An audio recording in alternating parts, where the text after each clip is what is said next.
She thinks we're going in the M Coupe, but we're not. We're sneaking out in the Kona. Now this young lady is actually the reason why we got this car. This is Natasha. We needed more room for her. She loves cars.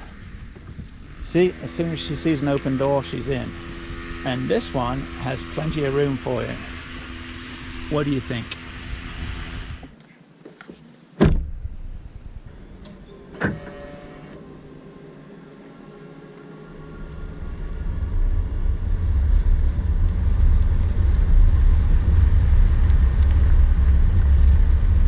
And Natasha and I are going out for a drive. I've been out in it a couple of times over the past 9 days. We've had it for 9 days now, and I must say I continue to be impressed.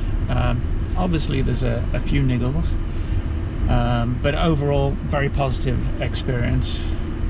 I still think this is one of the best value for money electric cars on the market at the moment. Interestingly enough, I used the Hyundai BlueLink website to pre-cool the car before I got in it, and when I checked on the app, it said that the climate control was off. However, when I got out to the car, I could hear the fans going, so that said to me it was cooling.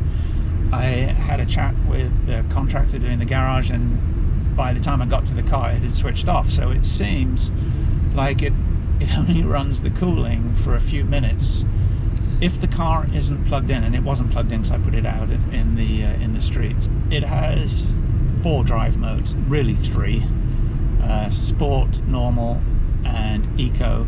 The reason why I say there's a 4th, if you hold the mode button down, there is eco plus, which gives you a little more range but makes it really uncomfortable in Arizona when the outside temperature is 95 degrees at the moment.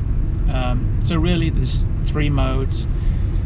As far as I can tell, just leaving it in eco is more than adequate. Sport, as I'll show you in a minute, is quite entertaining, but I think it just unnecessarily uses range. Good thing is, with the 258-mile range that this car has, there's plenty of range to waste. And normal, it just makes it a little more responsive than eco, but with the amount of torque that this thing has, its eco is more than enough. That's what happens when I put my foot down in eco and the dog slams ahead into the patch at the back. Sorry, Natasha. Whoops. I forgot she was there. She's fine. Don't worry. She's absolutely fine. But as you saw in eco, I wasn't kidding there. I wasn't snapping my head back for effect. That's what it does in eco setting. I think I'll bring the dog in front for when I show you what sport does, because otherwise I'm going to get the animal rights activists on me. Right, so the thing that I have to get used to is this regenerative braking. I've got it set on auto regeneration at the moment, which uses the radar to judge the distance to the car in front and then determines how much regenerative braking it does. I tend to come off the gas, I come off the juice too early, and it's pulling me up short of cars. Obviously I'm going to get used to that, so there is a learning curve on driving one of these. What I really do like is the paddle on the left hand side. If you hold it, it'll bring the car to a standstill using just the regenerative braking, which is really good. This currently, I said it was in normal, it's on level 3 regeneration, which is a bit herky-jerky, but it gives the best economy. I think probably for everyday driving, level 2 is the most comfortable. Level 1 is really light. but I've left it in 3 just to see how it is. As soon as you come off the gas, you can feel it braking. This does have auto collision avoidance, but I don't want to try it, and it seems to get very close to cars before it does it. So I'm not going to try that. One of the things I noticed in this yesterday, I sat in the back and I noticed there are no vents for rear passengers. And I don't know whether that's going to be a problem or not. I mean, the fan in the front is really, really strong, but I'm not sure that the driver wants to have it going full blast just so the rear passengers, and particularly Natasha in the trunk area, get some cool air. So we'll just have to see how that is in practice, but probably a cost-cutting move. A little strange. Not even any vents under the seats as far as I can tell. I've got to remember where we're going. Let's talk about charging.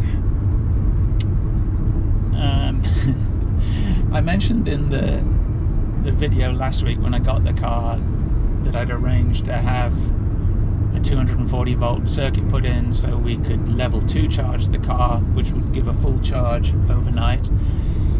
Unfortunately, Amazon lost the package with the charger. So even though we've got that 240 volt line put in, ready for the charger, we don't have the charger. So I haven't been able to charge it overnight. I had to order another one, and hopefully that should arrive today. But the interesting thing is, there has been absolutely no issue with using the level 1 110 volt charger that comes with the car. The car that Julie had before this was 5 years old, had 72,000 miles, and if you do the math, that is around about 40 miles. I think it's 42 miles a day. If you plug this thing in 110 volts to charge overnight, starting at 8 o'clock until, let's say, 8 o'clock the following morning, it gives you around about 40 miles. So even though Julie's been driving around in the car, she hasn't gone any tremendous distances, she's been doing her normal driving around. We've been able to top it up overnight with cheap electricity, which I think is 10 cents per kilowatt hour. So it's costing, I don't know, $1 a night to top it up. I figured a full charge should be around about $7 once we get the level 2, allowing for some of the losses that you get, which is pretty good. So we're just going to have to wait and see for that. When I drove back from the dealership in California, in El Centro, I had to stop twice at Electrify America charging stations, and one was, I probably could have got away with one stop, but I did 2 more just for my peace of mind, given it was the first trip. And the experience charging the car was fantastic. Really very easy to do. You just use the app, hold your phone up to the charger, it connects. The charger then talks to the car to understand what the maximum charging rate is that the car will accept, and then bills at the corresponding rate. They have different tiers. I can't remember what the lowest one is, but it's up to 75 kilowatts and then up to 125 kilowatts. I commented in the video, I was surprised that the car was charging me at the highest rate, because I knew that the Kona couldn't accept that level of charge. And I finally got around to calling Electrify America yesterday, and this is very interesting for anybody that has a 2020 Kona. There is a recognized problem where the Kona and the Electrify America's chargers don't talk to each other properly when you first set them up. So the charger just defaults to the highest charge rate, which in this case was 42 cents, because I had I bought the monthly plan where you pay $4 and you get a lower rate. It was 42 cents it charged at instead of 15 cents per minute. So that would have made a huge difference. It charged me basically 3 times the rate that it should have done. So I spoke to Electrify America about this, and they were very helpful, and they said, yeah, we know there's an issue, we're working on it, we will give you a code to set you up to a premium plan where there's no monthly charge, and you will pay 35 cents per minute, which is still more than it should be paying, but at least it's something.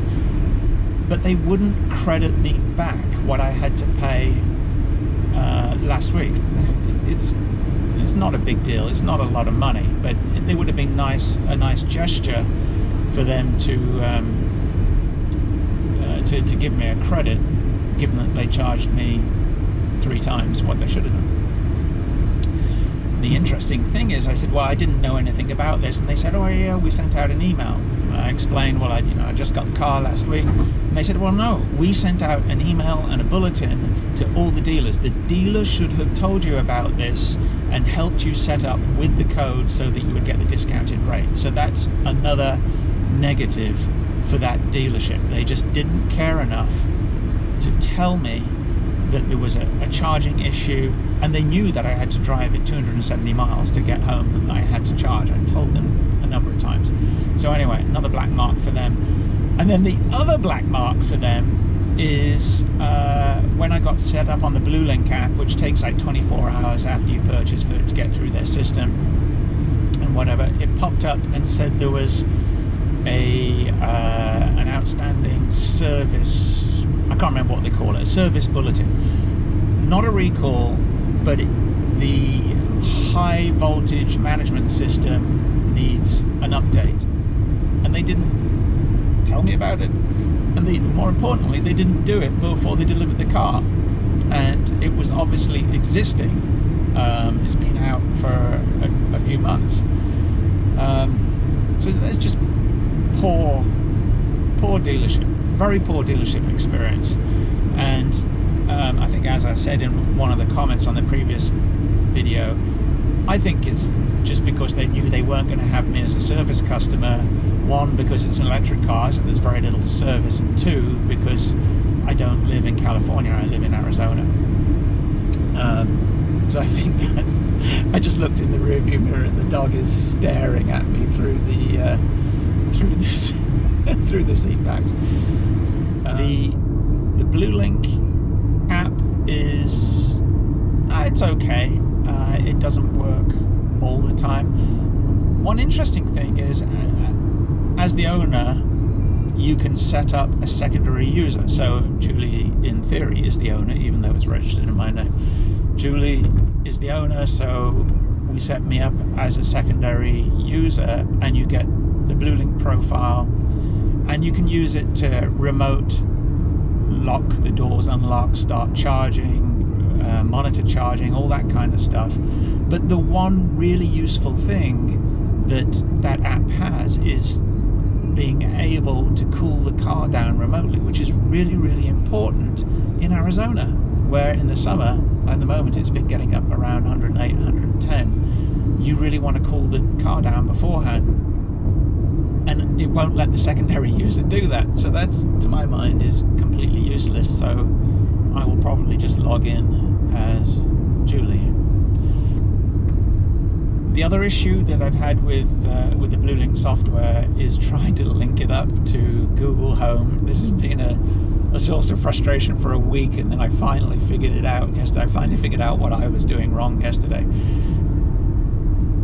I don't use Google Home a lot, but we do have a unit in our kitchen, so I figured I'll link it up with the BlueLink. And normally when you have things that work with Google Home, like for example we have lights and garage door openers, there is a setup in the app where you just find the provider, you click on it, and then you log in. And there is a BlueLink there, but it's not Hyundai BlueLink, it's a thing called BlueLink Connect, which is just another automation. I don't know whether it's lights or something like that. And I kind of looked at it and said, well, that's not the same logo.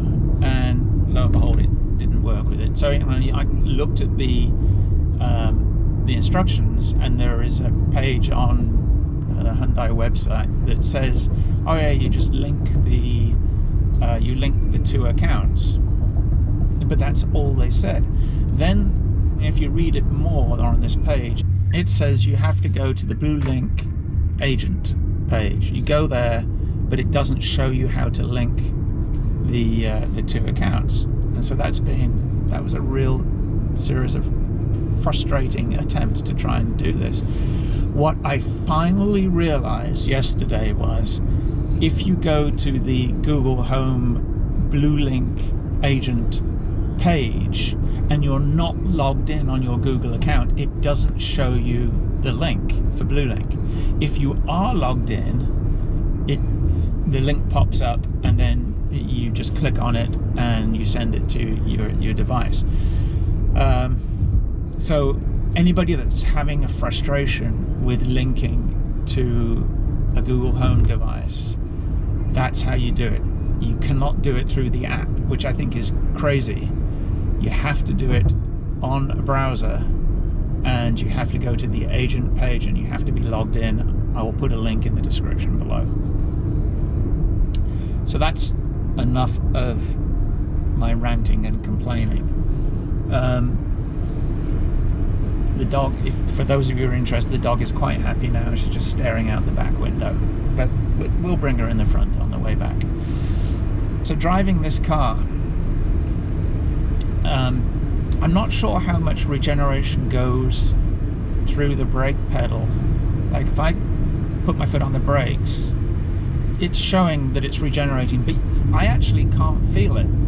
I can't feel the transition between the electrical regeneration and the mechanical braking, which I think is great. You drive it like a regular car and it's seamless as far as I can tell. But I do like pulling on this lever on the side, which does a really good job of slowing down, and that way I know it's doing 100% regeneration. The ride in this car is great, partly because it has the fully independent suspension because of the extra weight of the car. So at the rear it's got the more sophisticated suspension, which helps on the ride. I haven't gone through any really big bumps, so I don't know if it's bottoming out because of the weight, but normal driving, it feels great. Cornering is spectacular for an SUV, and that's because of that low center of gravity, because of the battery pack. I mean, you can go around corners way faster than you think is sensible, and it handles it very well. I'm going to sneak out to the track with this one day and do a couple of laps, but don't tell she who must be obeyed, because she will be very angry. So we are actually going uphill. I'm going up into the mountains that are close by, and average usage is 4.2 miles per kilowatt hour. The sweet spot is around about 4. So on normal driving, and this resets itself since every charge, so I did top it up overnight, so this will be, since we started off, it's actually just dropped down to 4.1. I'm expecting by the time I get to where we're going to turn around, it's going to be below 4, but we'll get that back on the way down. The thing you've got to love about these electric cars is how quiet they are. Really nice. Yeah, road holding on this really is great, and these are some quite twisty, bumpy roads, and this car just eats it up. There's no roll. Oh, this is going to be interesting. There's a big dip. Whoa! I bet the dog loved that one. There's no discernible body roll. Here's another dip, dog. Whee! And this car is lovely to drive through here. And there's no protesting, there's no effort, no gear changing, no screaming of tires.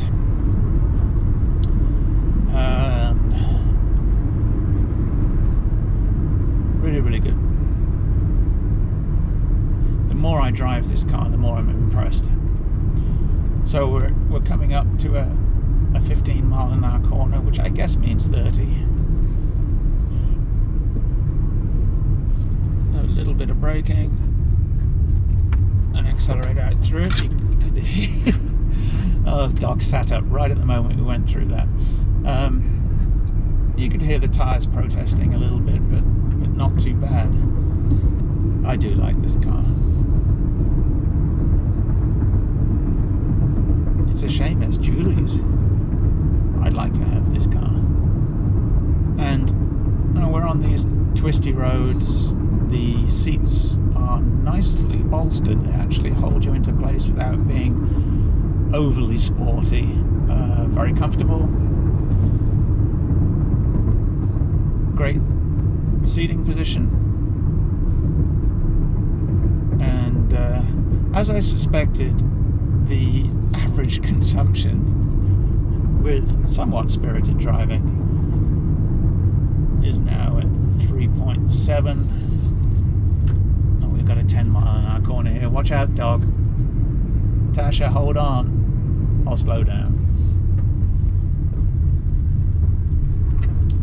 It accelerates nicely out of the bends. No trouble going up the hills at all. Been up here multiple times in sports cars. I think a lot of people come up here because it's a nice little blast up here. Driving up here in a Lotus 7 is unbelievable. The nice thing is, people who drive slower cars up here understand that if you're in a little sports car, you don't want to be stuck behind them, so they will actually let you past as well. This road doesn't really go anywhere. It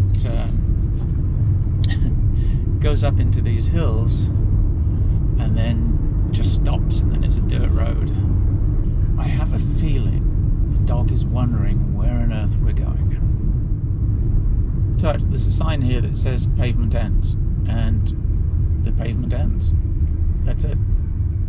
So we just stopped to let Natasha sit in the front, and she's very happy about that, aren't you? Just so you can see, I'm going to set drive mode to sport, and I'm going to put my foot down from a standstill, and you'll see why you really can't drive this car. Okay, got the wheel pointing forwards.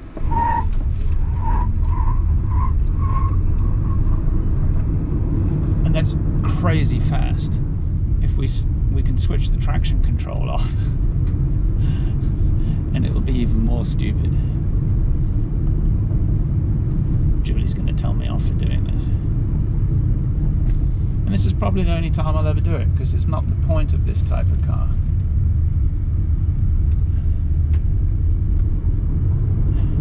But in sport mode, it's very responsive to the accelerator pedal. I have it set on level 2 regeneration, which is a lot smoother than level 3, and I think really for day-to-day driving it's the most comfortable way to use it. And you can always supplement it with the left-hand paddle. I want to find a nice straight bit of road, but you can see, like, we're going it's okay, Tasha, we're going at quite a clip here. Maybe it would have been better to do this without the dog, but you can see pulling out of bends. I don't know if you could hear that, but it actually spins the wheels, but it does not handle like it's a crossover. It does not handle like a crossover or a small SUV. Let's take this nice and carefully. There's a car coming the other way. Right, so let's do this real quick. Stability control or traction control off. I'm going to mash the pedal.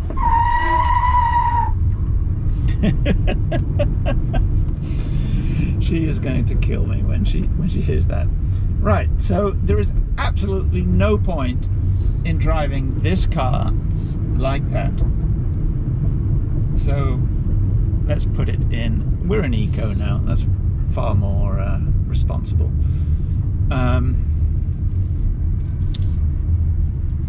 It's just a different way of driving. You do not drive this like an internal combustion engine. Yeah, you've got to think about the differences between an internal combustion engine and an electric motor. An electric motor lets you access the torque right away. So if you smash your foot to the ground, you are going to dump all that torque into the tires, and unless you have very sticky tires on wide wheels with good traction control and four-wheel drive, you are going to spin the tires. On a conventional car, let's say, with an internal combustion engine, you have to mash the pedal to get up into the torque curve where you are maximizing that energy.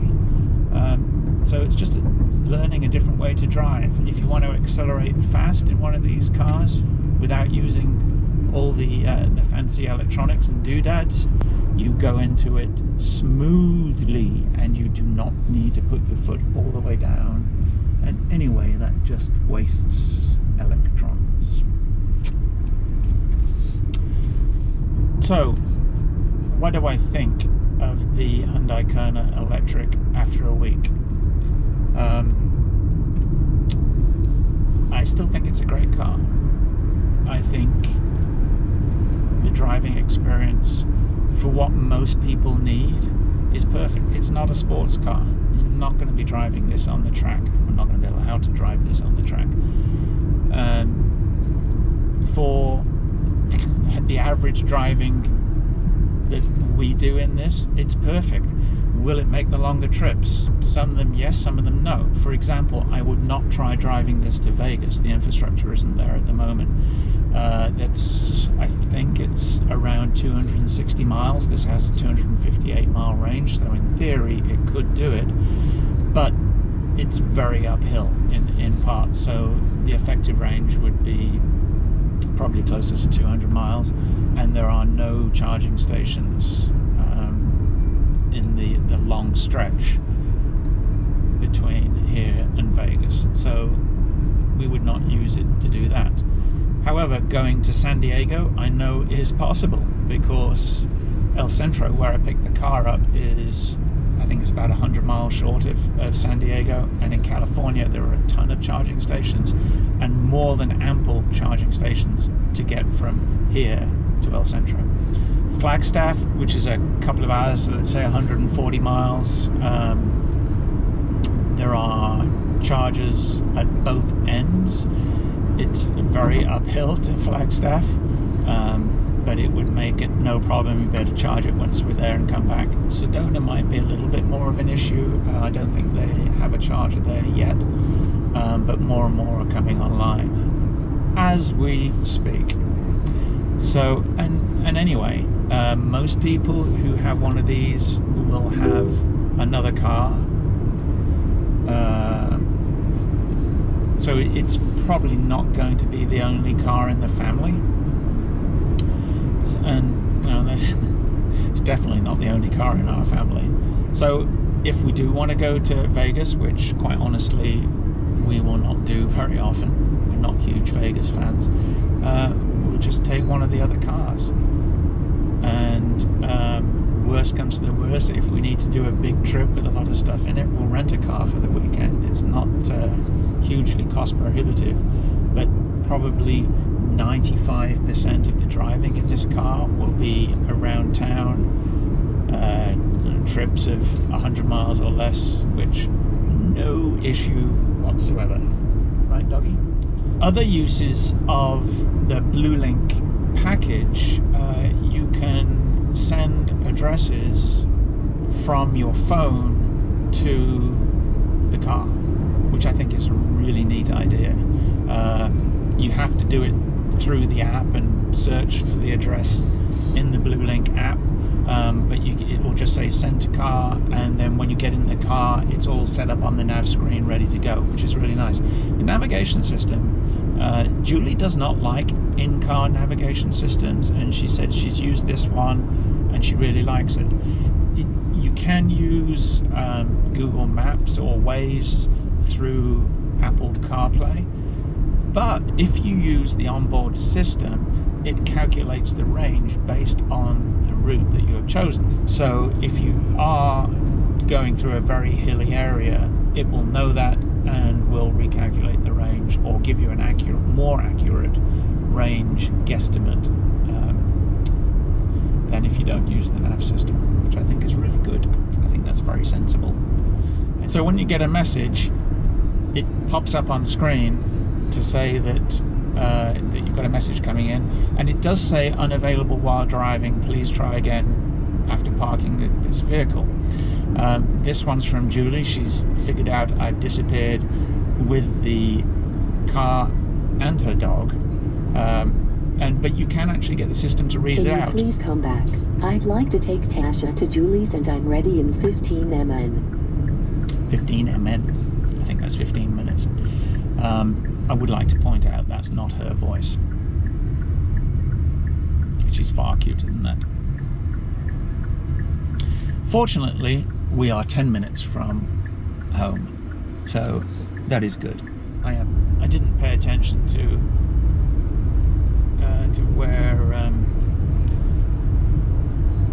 where we were going and how far it was. Probably in total 20 miles, and we've still got 243 miles of range left, and the average consumption is up to 5, so that's pretty good. And the dog's happy because she's not flying around in the back. She didn't really fly around, she just was caught off balance a couple of times. I'm gonna have to check those front tires to see if there's any tread left on them after demonstrating what sport mode does without traction control. Actually, that surprised me. I hadn't tried that before. But 0 to 60 times, it's around about 7 seconds in this car, is irrelevant. I don't know why people harp on about it so much. What would be more relevant is probably like a 30 to 50 or a 60 to 70 time.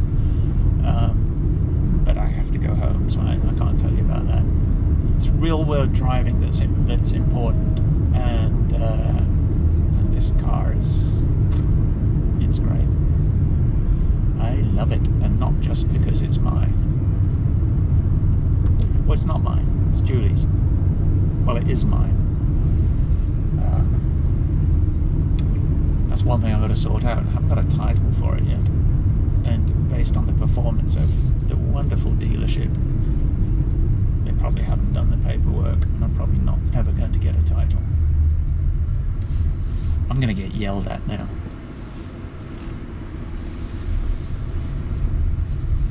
I'm going to get yelled at for stealing her car and her dog and traumatizing her dog with sport mode. So here we are back home.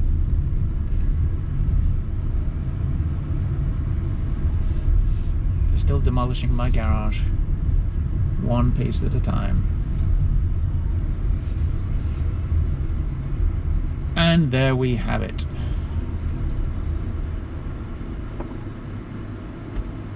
Love this car. Park.